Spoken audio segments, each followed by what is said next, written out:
Welcome to Connect Canyons, a podcast sponsored by Canyons School District. This is a show about what we teach, how we teach, and why. We get up close and personal with some of the people who make our schools great. Students, teachers, principals, parents, and more. We meet national experts too. Learning is about making connections. So connect with us. Welcome to Connect Canyons. Today, we have some special guests in the studio, and we're going to talk about an exciting initiative to close the distance between education, the high school classroom in particular, and the workplace. I'm your host, Kirsten Stewart, and I have the privilege of introducing our listeners to three leaders who are helping us confront one of the biggest challenges in the United States right now, and that is the shortage of skilled workers. Most specifically, the shortage in aerospace, defense, advanced manufacturing, AI, energy, robotics, and engineering. These are industries that are going to define or help define the next century of American competitiveness. They are also industries facing a talent pipeline crisis. Unless we think how and when we prepare the next generation, our nation risks falling behind. Utah, with our rapidly expanding aerospace and defense sector, is uniquely positioned to lead, but seizing that opportunity will require building talent early, much earlier than we do so now. High schools cannot be the final stop before training. They must become true on-ramps to the innovation economy. So this is our purpose with the Canyons Innovation Center, a high-tech learning hub opening soon in the former regional headquarters of eBay in Draper. Now, the Innovation Center is not a traditional school. It's kind of an R&D inspired environment, where students learn directly from industry professionals, earn college credit, earn industry certifications. They leave with professional portfolios, and they're really, developing those durable skills that they need to succeed in the workplace, those skills that our employers so desperately need. And the Innovation Center is really more than a building as well. It's kind of a strategic response, right, to this need that we have for economic growth and the workforce shortage that we face. So I'm joined today by three amazing leaders hoping to bring this vision to life. We have the superintendent of Canyons School District, Dr. Rick Robbins. Welcome. Reed Newey, the director of the Innovation Center. And Aaron Starks, CEO and president of 47G, an organization working to make Utah a national hub for aerospace and defense. Welcome, you three. Thank you. Good to be here. Glad to be here. Yeah, thanks for being here. Let's maybe start with you, Dr. Robbins. The tenets of Canyons District, right? One of the tenets is innovation, and you came on board in 2020, spring of 2020, with the charge of kind of keeping that forefront for us as a district. And when you kind of look at where our country is right now, we're kind of re-onshoring a lot of industries. We've got AI reshaping the workforce. What role do you see schools like the Canyons Innovation Center having? Yeah, thank you for that, Kirsten. First, just want to welcome Aaron to our podcast, as well as Reed. It's such an honor for me to be with these gentlemen and be able to learn from both of them. I think they're two of the best in the business when it comes to innovation. I think for me, this is sort of a reckoning in our country. And I think when you look at pictures, of traditional classrooms around 1900, and you look at classrooms today, there's not a lot of difference, even now. And so I think with all the reasons that you just laid out, there's a very compelling argument that school should not look like school in that traditional sense. And so, I think for us, academic achievement is always going to be, at the heart of what we do. But we really do need to reimagine and repurpose our why. And I think you mentioned this, but just really leaning into this philosophy of workforce readiness and building the skills that are necessary that students are going to need to compete in the workplace. And as we've talked to industry leaders like Aaron, I'm so excited for this golden opportunity in time that we're able to combine forces in a way that I don't know that it's, been done like this. There's been a lot of attempts at trying to marry these philosophies of industry and education. But it seems like, in education, we've kind of lagged behind a little bit. And so I'm just thrilled that our industry partners and leaders like Aaron and Reed are coming together to kind of see that vision, come to pass. And for Canyons to be out in front of that, good for us, good for our students. And I hope it ends up, being that lighthouse that not only helps guide our district, but does reimagine school for our state and our country. Yeah, well, it's a perfect start of the conversation. All right, Aaron, you are a globally experienced workforce strategist, right? You've had a lot of experience overseas, and now you're helping, expansion efforts here in Utah, kind of consulting with companies, right, on global competitiveness. You're the CEO of 47G. From an industry perspective, what signals are you seeing that tell us that we're sort of at this inflection point, not just economically, but technologically and culturally? In other words, why is this the right time for industry and education to be partnering? It's interesting. We're having a moment now that we can't actually read about. We can't go back and look at history to learn about how to handle the present or even how to prepare for the future, which makes what we're doing really challenging, really important, and really unique. I agree with everything our great superintendent just said. Our education system is very antiquated. And in a former life, I used to oversee global education for Franklin Covey. So I had about a 10-year period of my career where I just traveled the world. I'd walk through private schools, public schools, in about 23 countries. I'd meet with faculty, staff, administrators, owners, and they're all grappling with the same things we are. What's really interesting is just macroeconomically speaking, we have a workforce, children that are probably more technologically inclined, certainly more technologically inclined than any generation that's ever walked the earth. Yeah. With technology available at their fingertips, that is revolutionizing the way that industries work and the way that we live as human beings. However, we also have a workforce that struggles with interpersonal skills. And I know that this is a segment about technology and national security and fortifying the future for the United States. And I love all of that. But AI will never replace a human's ability to lead people, to communicate effectively, to set goals, to manage an organization. The data, the statistics are overwhelming. Thousands of employers are struggling to hire talent that can lead teams. And so, as focused as we need to be on technology, as much as that will help us, protect us, we still need to produce great human beings that can lead people, period. And so I love the dual approach that Canyon School District is taking to developing well-rounded leaders who can work within technology. So with that as maybe a preface for the question itself, we're living in a day and age where a lot of the workforce is being replaced and modernized by artificial intelligence and by automated controls and systems.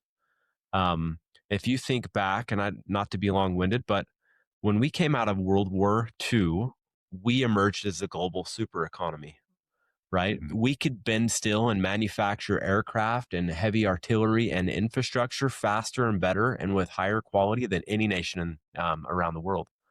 It was a differentiating factor. It created a lot of wealth here in the United States. As we became more adept in those areas, we started to outsource things that we thought were less important.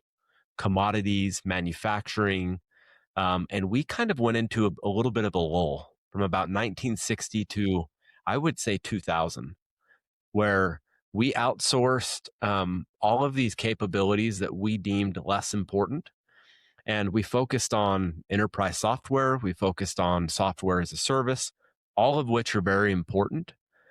But now that we have other countries that don't have our best interests in mind around the world, we're starting to realize that we have kind of left the door wide open and given them the keys to our house. So now we're trying to reshore, onshore. We're trying to develop capabilities in-house. That's a really painful process to go through. Mm-hmm. And so you're seeing executive orders come out from the White House. You're seeing congressional mandates to procure technology to help the warfighter. You're starting to see a new emerging class of technology called frontier technology. It's the culmination of hardware, right? We've got to manufacture robotics. We've still got to bend steel. We've still got to make things. But we've also got to bring that together with software to operate it as the user interface. And the third component in all of this with the emergence of technology is firmware. We've got to protect the software systems. We've got to make sure that no one can get into those. So if I'm a student right now watching this, I'm going to be thinking, well, what area do I want to be in? Do I want to be on the hardware production side, which is a really cool side, and that will continue to revolutionize and be automated and change? Do I want to be on the firmware side where it's cybersecurity, protecting our data? Or do I want to be on the software development side? And right now, the software development side is really tough because it's being completely disrupted by artificial intelligence. Amazingly, I can go and have ChatGPT write an entire movie for me. I can ask it to write a code and give it the parameters, and it will do it just like that. So if you're interested in coding or software development, you have to be aware of that, knowing that systems are replacing personnel. So it's a really interesting moment. It's exciting. There's going to be a lot of opportunities. I think they say about 60% of third graders now in public schools around the United States are going to apply for a job in the next 15 years that's not even created yet. Wow. And so, it's kind of buckle up, right? Right. So it's awesome. Indeed. I mean, and that's both like, I'm a parent, right? I come at this from a parent's perspective, like frightening a little bit, but also exciting, as you mentioned. And Reed, I'm just wondering too, just, playing off what Aaron shared, the Innovation Center, right, as it sits sort of in this repurposed global tech headquarters, right? We're reshaping, right, a former tech giant.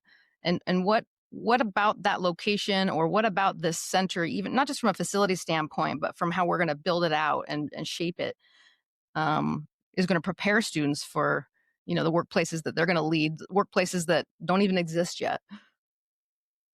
Well, thank you, Kirsten, and it's such a pleasure to be here with Rick and Aaron. The superintendent has had really a corner on the market of visionary education for the past 20 years, and the district is fortunate to have him leading it. And Aaron is,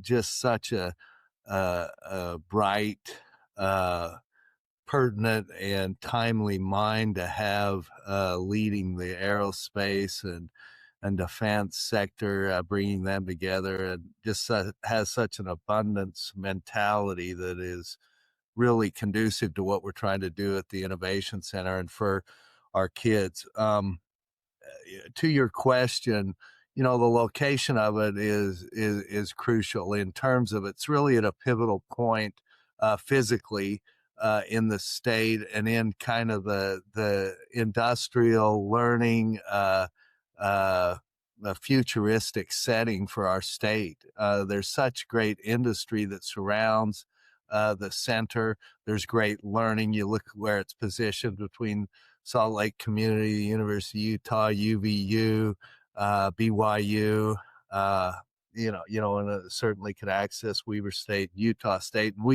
we currently access all of those. All of those higher learning institutions will move with us to the center and have a great influence there. To what Aaron's talking about, we want to give our students a profession-based learning experience. You've seen many of the larger companies, the national companies, have really moved from a knowledge-based hiring platform to a skills-based hiring platform. And what we want to do at the center is right in line with what Aaron and the superintendent have both touched on, and that is we've got to create an environment that gives our students the ability to use their intuitive nature in terms of being technologically advanced, and couple with that an opportunity to develop the durable skills and the durable dispositions that Aaron's talking about, leadership, creativity, problem solving, working as a team. And so that's been our main focus and is really the kind of the center point of what we're trying to develop at the center. And that's going to be something that doesn't look like school has looked like in the past. I like to kind of the statement of, we spend the first 5 years encouraging kids to talk and move around, and then the next 12 to shut up and sit down. We've got to really capitalize on that intuitive nature and develop that with the skills that industry needs to support it. to support that technological learning, that we can give them opportunity through a profession-based model and with partnership with companies like with groups like 47G. They bring so many great companies together, and so it's just a phenomenal opportunity for us, and really a chance to put Canyons District and the Innovation Center at the center of what forward-thinking education looks like. Yeah, just to add on to that, Reed, I've heard you say often, describing what that might look like at the center as collision points, when you have students and educators and industry leaders, all bumping into each other and working together in these points of interaction throughout the day. And I just can only imagine how different that might be for some of our students, and how exciting that is, that they really get to feel that sense of professional accountability, and they're mentored, kind of going back to Aaron's point, that those are the interactions that we remember, that really define us and kind of refine us. And so I think it's exciting to see that unfold, and maybe in a different way than what we've ever seen before. Yeah. And what I hear you saying too, Reed, is profession-based learning, right? These students are going to be working on actual projects. A company's going to come in and they're going to have maybe a back burner project that they need some help on. They'll present it to the students will work on it. And through that experience, they're going to learn more about, they're going to learn about writing and communication. But they're also going to be learning critical thinking, collaboration, working with teammates, like compensating for each other's failings and weaknesses, and learning to lead out on something. So yeah, those are vital skills that, like to both of your points, AI can't replace. Right. Well, and it's really twofold, Kirsten, if I can add to that, in that, we're going to develop a partnership that's, like I said, Aaron has been just a phenomenal voice already for an abundance mindset, and someone that's willing to actually invest in what they're talking about and invest in our kids. They didn't have to host 150 of our kids at their premier conference. That conference was intended for business leaders, for players in the aerospace and defense industries, and they hosted us and created a whole track for our students, which was outstanding. But besides that, we are taking some of our programs and infusing them with technology, with industry-based equipment and tools, so that we can generate our own industry-based experience for students right there at the center. For instance, with our media arts and our media creation programs, our CSD TV is going to play such a pivotal role there, and we anticipate being able to service multiple industries while we develop our students in video and arts productions, media production, and use of media to accelerate business.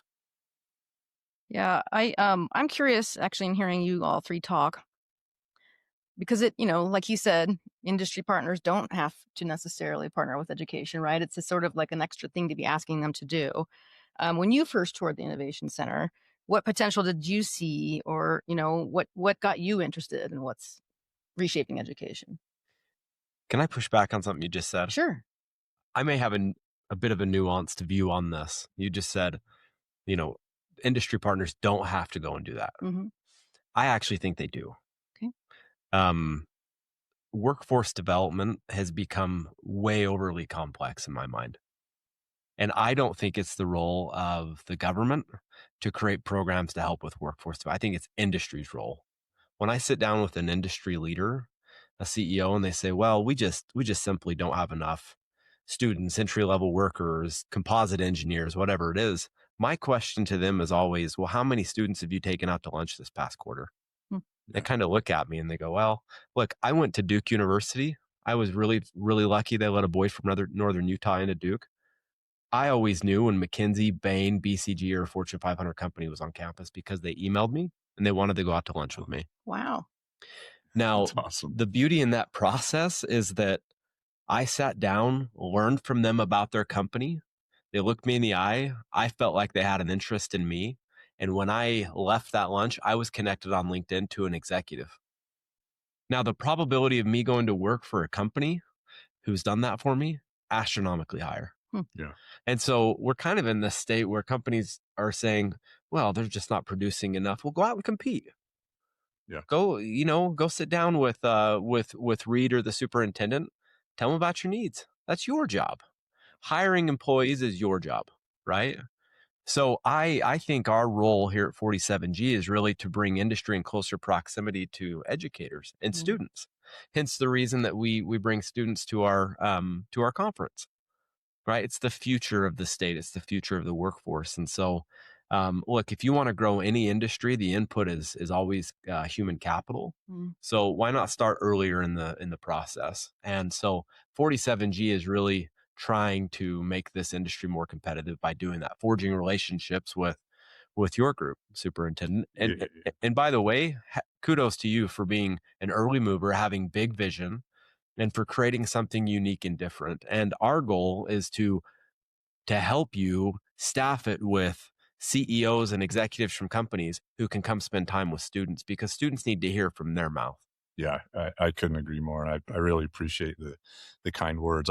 Just going back to the conference, our students they're so hungry for that experience, and they're seeking relevance and rigor and a place, right? And it doesn't take away from their experience every day at their high schools, but they want to see the future and want to see where do they fit in it, right? And how are they going to contribute? And I just, that day, listening to our students and just seeing how engaged and excited they were to be around all these executives. Yep. I mean, that's like an experience, as you said, they'll never forget, and it will serve them, our state, our country so much better, and serve us well. So thank you for that opportunity. Well, and I'll just say this too. You have an innovation center being built. You're going to have great technology. There's going to be great curriculum offered. There's going to be projects to enhance learning. All of that's important. But you know as well as I do that teenagers hardly listen to their parents, and sometimes listening to teachers is even harder. Yeah. Okay. And so I think as we all hearken back to our own experience as students, if a teacher was telling us to do it, we felt like it might not be necessary. It's just to pass the class or to get a grade, right? I just need to get this done. But if an industry leader or a company prominent in the Valley came and said, hey, over the next 6 weeks, you're going to be participating in a project to enhance skills. And by the way, these are the skills I need to hire. They listen a bit differently, right? Because they recognize that it's relevant. It's relevant education. By the way, not a lot of education is relevant. Yeah. And that's what you started with, superintendent. Yeah. We want to create well-rounded individuals, but I don't know that we're doing that real well in the modern society that we live in. I'm curious what you hear from your industry partners on that front, like as they've engaged with students at, in venues like this conference. Do they find it to be equally gratifying experiences like the students and the teachers? I mean, do you find that it's valuable for them, value added? I think they love it. I think all of them were depleted of candy and swag after the students came through. So that was a hard thing. So they were like, next year we're gonna triple our amount.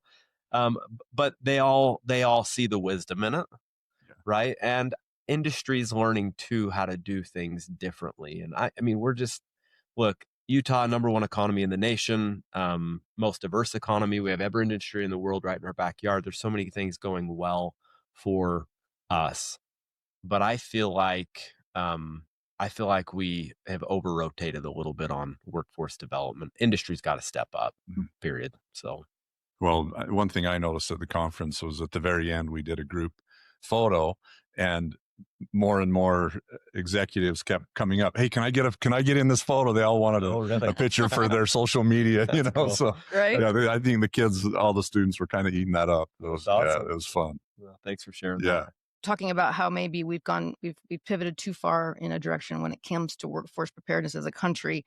And you're also talking about, preparing students for the careers we don't know about yet. So looking at the Innovation Center and kind of the kinds of programs that we could have there, or the kinds of industries that we should be partnering with, what should rise to the top of our priority list, would you say? A couple of ideas, priorities in no particular order. One, I think we need to have a speaker series. Hmm. I think that once a month we should have an industry executive come in and talk about what their company does, show them the pitch video, tell them about some of the exciting initiatives coming down, the pipeline. Students don't know what they don't know. That's easy. By the way, that auditorium you guys have, awesome. Awesome. Right? It's a big stage. It's an Yeah. inspiring atmosphere. Let them be inspired by industry executives who are solving really cool problems every day. So I would say having a speaker series is going to be great. Two, I think that in between school years, I think that we need to bring companies like Boeing in and others where these students can go and intern, even if it's for a week. Mhm. Let them go get experience in a classroom or outside the classroom rather, in a company for a week.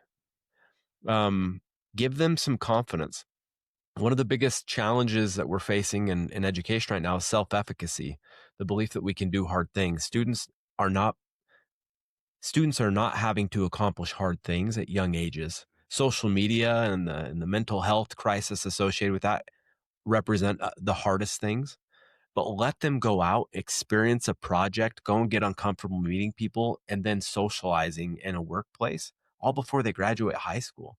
Confidence is through the roof at that point, right? It's just a continuation of an experience they've already had. So, I would say speaking engagements, and then company tours and, externships or internships, however we want to position those. But, we want to be helpful with all of that. Reed and I had lunch recently and I told him, hey, like, let us be a partner bringing these opportunities to you. We're at our best when we're able to do that. And so, superintendent, under your leadership, I think, great opportunities are ahead of us. Yeah, that's super exciting. I think, just as you mentioned, thinking about self-efficacy and capacity, right? To just building those networks and those connections. And I think back to my own career and how often, if you just take a little bit of opportunity to put yourself out there, the benefits are endless. You meet people and you build those relationships and it's lasting, right? To this day through my career, I still have those connections and those contacts. So it's so important for our young people to really develop those skills. Yeah, absolutely. Yep. I'm curious actually this is a question for all three of you, but what does it mean to cultivate that level of talent starting in high school? I mean, what would you say to people who say, they're too young, they're not ready developmentally for certain things? What would you say to that? Well, I'll start, Kirsten. I've never seen that be the case. It went, and you go back to exactly what Aaron just said. Make kids in maybe an uncomfortable spot and teach them how to rise to the occasion. I've just never seen a student shrink from that opportunity when you surround them with the ability, the support, and great tools. Yeah, I have to agree. Can I please. just say maybe I'm having a little bit of an epiphany here, but I think we're at a place as a society where we have more confidence in technology than we do people, and that's a really sad thing. Yeah. And I mean, you don't have to look back very far, 100 years maybe, where kids were not going to school at all. They were providing for their families. Mm-hmm. Like, they haven't lost that ability. They haven't lost the potential. They've lost that opportunity, right? People can do hard things. That's the self-efficacy. Like, let them swim, right? Mm-hmm. They, if they struggle for a few minutes, they'll figure it out. They have to.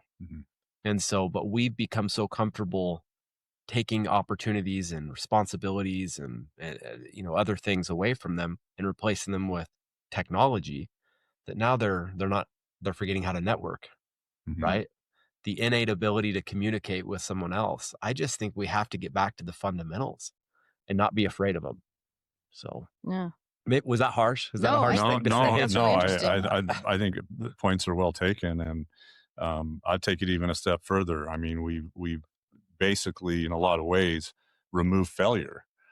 You know, and you think back for all of us that are older, failure was a big part of growing up, you know, and there wasn't a reliance on technology. There was a reliance on each other. And when you did fail, you know, really picking yourself back up and being resilient. And I think that this has added to that, you know, to that dilemma that we're in. So I think there's just so many opportunities to help kind of rebuild and reimagine what that looks like. Yeah. So Yeah, well said. Um, kind of going back to what we started with a little bit in terms of the workplace and those needs there. Are there certain industries that you know, you're pushing for, promoting for Utah to embrace? I mean, we already have a lot of strength in aerospace and defense, right? I mean, is that Yeah, it's amazing. Aerospace, defense, space, those three technology categories represent 20% of the state's GDP on an annual basis. wow? And what's really amazing about that is that these are higher paying, more sustainable wages. Mm-hmm. And so, look, if you want a job, go to another industry. If you want a career, come to ours. Hmm. That's kind of the way I frame it. You will work on the most inspiring technology mankind has ever known. I don't think mankind has created anything more inspiring than an airplane, a rocket. It literally transcends our level of thinking. We had an electric air taxi come to the state about a year ago. We flew it to 6 different locations. Ahead of the 2034 Olympics, we're working on Project Alta, which is a statewide initiative to create, a hybrid electric transportation system for Olympic athletes, the public, and to deliver parcels, packages in partnership with UPS and other carriers. So we're having a moment. Things are really accelerating. We put that aircraft in front of 6 different audiences across the state. And like you would stare at a campfire, they just sit and they stare at this airplane. Well, it seems unbelievable, right? It does. Yeah. It does. And yet it's happening, and it's going to continue happening. And so we need students who are just inspired by the industry. And look, you'll get paid well. Here's what's amazing. 500,000 jobs are tied to this industry. For every job created in aerospace and defense in the state, it creates another 1.8 in the economy. Wow. that's amazing. It is. It's really, really awesome. And so, and the breadth and depth of the industry itself is interesting. I used a term earlier called dual use technology. Mm-hmm. That's become a thing in the past 6-8 years. But essentially, these are commercial companies that are developing products or services that can also be used for defense purposes, hence the dual nature. Yeah. And dual use technology is rapidly emerging in Utah. Radars, sensors, satellites, drones, these are all dual use technologies, aircraft. So, the invitation is as strong as it's ever been. With over 600 companies competing in this space, Delta's fastest growing hub anywhere in the US, right here in Utah, et cetera, et cetera. Like, this is the place you want to be. Wow. Well, and that just reminds me that what the center really all about is reminding students of what is possible, right? Speaking of the aerospace and defense fields, the way I hear you talking about it is it's much as of an economic imperative as it is a safety or right imperative. Speak to that a little bit. Yeah, we have our national security apparatus as a country, and that's largely dependent on a few things. One, our ability to make necessary technologies, manufacture the products that our warfighters need, right? But the face of national security is changing quite a bit. President Trump announced something. I think it's the largest defense initiative we've ever had in the United States. It's called Golden Dome. Do you guys remember this at all? Mm-hmm. Essentially, in Israel, they have the Iron Dome. Mm-hmm. Golden Dome will be a virtual apparatus that will be able to detect and protect airspace above the contiguous United States. So nothing could ever penetrate our airspace. Wow. Think about how massive that is, right? The land mass in the United States is huge. Protecting that by a virtual integrated radar system that can conduct intelligence, surveillance, reconnaissance, be able to detect things coming in from outer space. it represents a huge economic opportunity. Now, to make that happen, you've got companies at all levels that are going to have to participate in manufacturing hardware, uh, in the satellite industry, et cetera. All of that's happening. So, which is why over $1 trillion of venture capital will be put into this space over the next 10 years. Not a B, a T, trillion, Wow. $1 trillion. It's changing. Everything is changing. So we just have this great excitement, and I hope you guys feel it for me, that this is not going away for 10 years. And so if you're a student, get in now.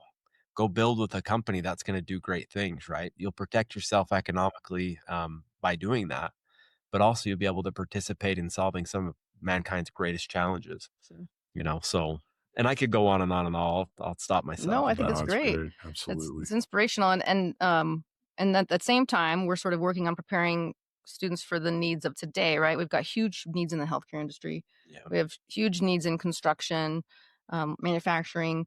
I mean, I think I saw this article in the Wall Street Journal that said something like, here's what we're calling construction workers now, the new millionaires. Like, there's venture capital money going into those companies.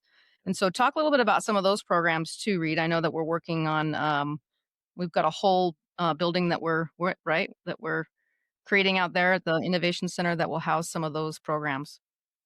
Right. Our professional trades are welding, our home manufacturing, home construction, our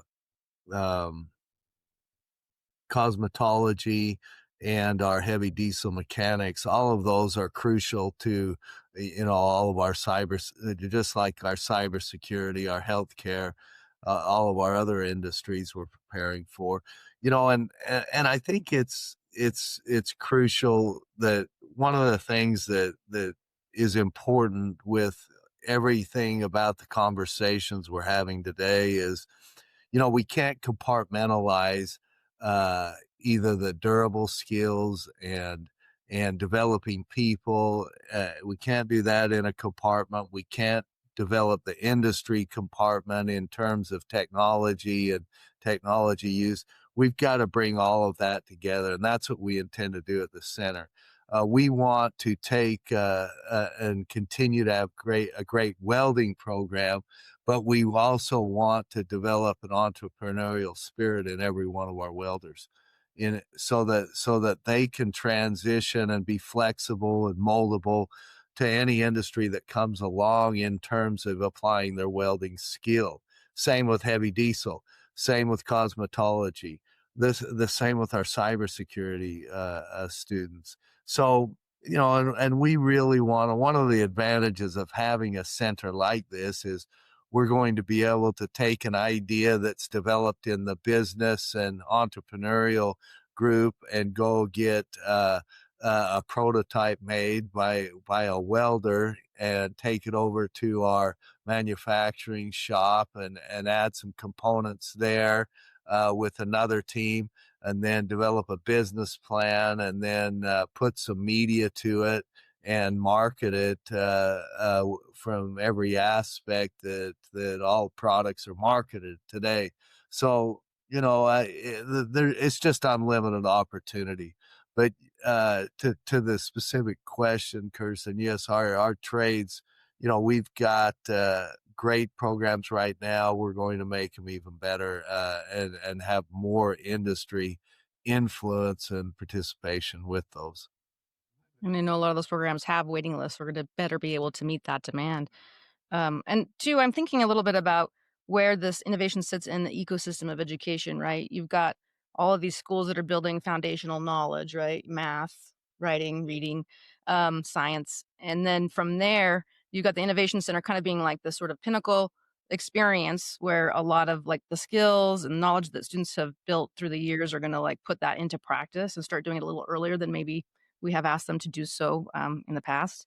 And then another vision, I've heard you talk about this, Superintendent, is to have some of the project-based learning that is there kind of filter back down through the system so that we're encouraging students at a really young age to be creative and work on hands-on projects and think of some of these possibilities that are in their future in 10, 8, 7 years. Yeah. If you really study and research excuse me, research, educational models and instructional design. One of the most successful models is backward mapping, right? And really looking at the future first, and then from there, backward mapping all the skills and everything that you need to get to that point. And so it's kind of that, having that end in mind as you build it out.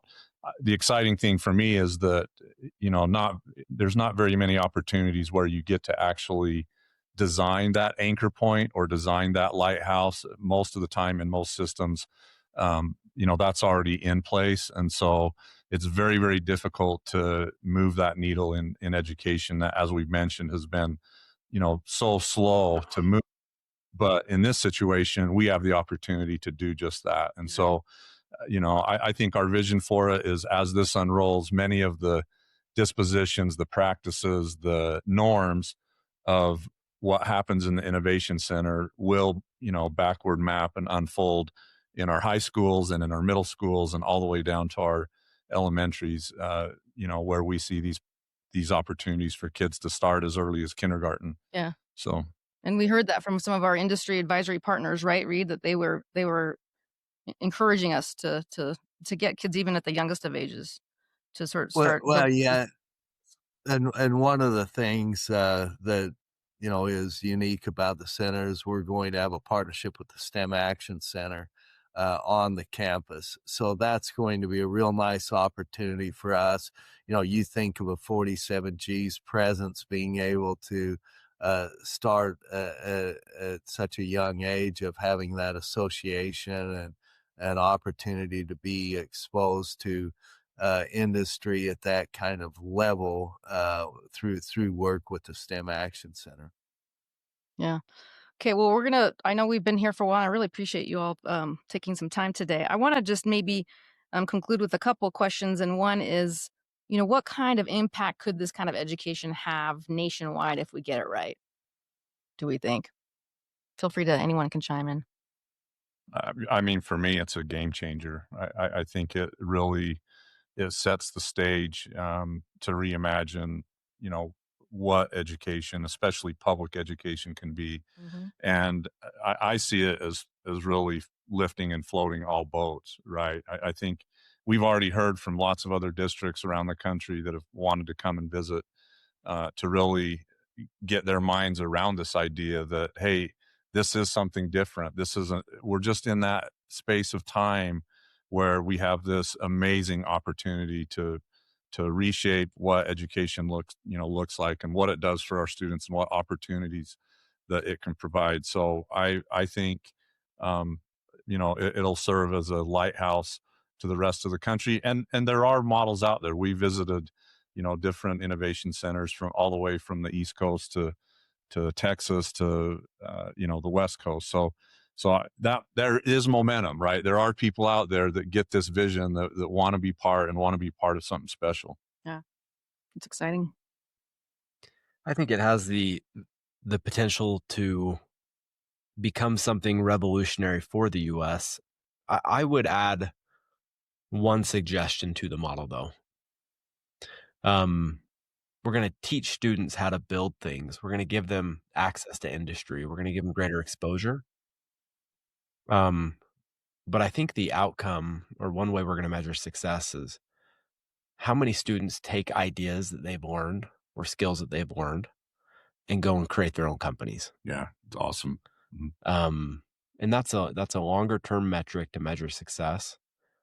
So this is just a suggestion, Superintendent, but as they graduate and as they leave their experience, connecting them with people who can write checks, who can vet ideas, and teaching them how to create a pitch deck so they can propose to investors, I think is going to be a really necessary element in all of this, because then they're more well-rounded and equipped. And so if we can bring all of those components together, it will truly be something special. Yeah, 100% agree. And we will definitely do that. I think to add to that as well is, really strengthening our alumni base and inviting them back. I don't think often enough do we have our alumni that go out and do that actually come back and talk to their, their peers, the students that are in the school now. So I think the Innovation Center, along with our high schools, really affords that opportunity to build that alumni base as they go out, and we track that as they create their own companies and they do whatever it is they're going to do, is that we give them the opportunity to come back often and to share, and really share that, impart that knowledge with the students that are here in the Innovation Center now. So Do you know what I'm hearing, Reed? I'm hearing that we need to start a fundraising arm and a venture capital fund. Well, yeah, well, we'll get to work on that. I couldn't agree more. And, just the simple tracking and keeping those connections will be a real key factor as well. Well, for all of you, maybe some closing thoughts. What message would you share with students today who are listening about whether they belong in a place like the Innovation Center? Kind of what would you want a student to know about their purpose? Well, I'll lead off with this. Every time I'm out at the Innovation Center, just as I walk into the building, just a strong sense of pride and really humility all at the same time. This was not my high school experience, and to just see the depth and the breadth of what that campus looks like, and the deep commitment by our board and our industry partners and, everybody in our state that has really come forward to just offer their energy and their time and their resources. I hope our students are paying attention to that, because this is for them. Our future, our democracy is in the balance, and so I think for our school community and all of our partners to go all in on this venture, I hope says a lot to our young people that, wow, this is for me, right? Because this isn't everywhere. Yeah. And so I think as they see that and they see this commitment level, I think that says a lot. And to me, for our young people that are listening, come out and experience it. If you get a chance, come out and take a tour, get excited about what's there and what your future, might look like. Yeah. So, I mean, you walk in there, right? And what you see is like, wow, what's happening here feels really important, right? Yeah, Which means like yes. what I'm going to be doing here is important, Yeah. right? What I'm doing is matters. Yeah. Stephen Covey taught us the 7 habits, right? He took true principles and put them into a process that's easier for us to understand. And so I guess my advice for any student who watches this is to write a mission statement, to go in there beginning with the end in mind, which is habit number 2, right? Have a map for what you want to create. Everything we do in life has 2 creations, the mental creation and the physical creation. And so have a really strong why, because if you have a why, then you can figure out the how. But if you don't have the why, when things get hard, you typically don't see things through. So as you begin your entrepreneurial journey, have a really strong why, and that will help you understand who you are. I think that's a really, really core principle for all of us. That's great advice. Reed, do you have any final thoughts for us? I don't have anything to add to either of those two, other than just, these are 2 of the greatest leaders we could have leading Aaron in our state in such a great economic sector, and all the things he's doing to provide leadership for the state and really leading out there. And then the superintendent, we're going to create an opportunity for students, and we hope they'll come and really launch their future. Well, I'm excited to see it take shape, and I'm excited to be working on it with you both and continuing the conversation. Hopefully we can get together again and check in on progress. Thank you. Thank you for having me. Appreciate it. Thank you for being there. Thanks, Kirsten. Thanks for listening to this episode of Connect Canyons. Connect with us on Twitter, Facebook, or Instagram at Canyons District, or on our website, canyonsdistrict.org.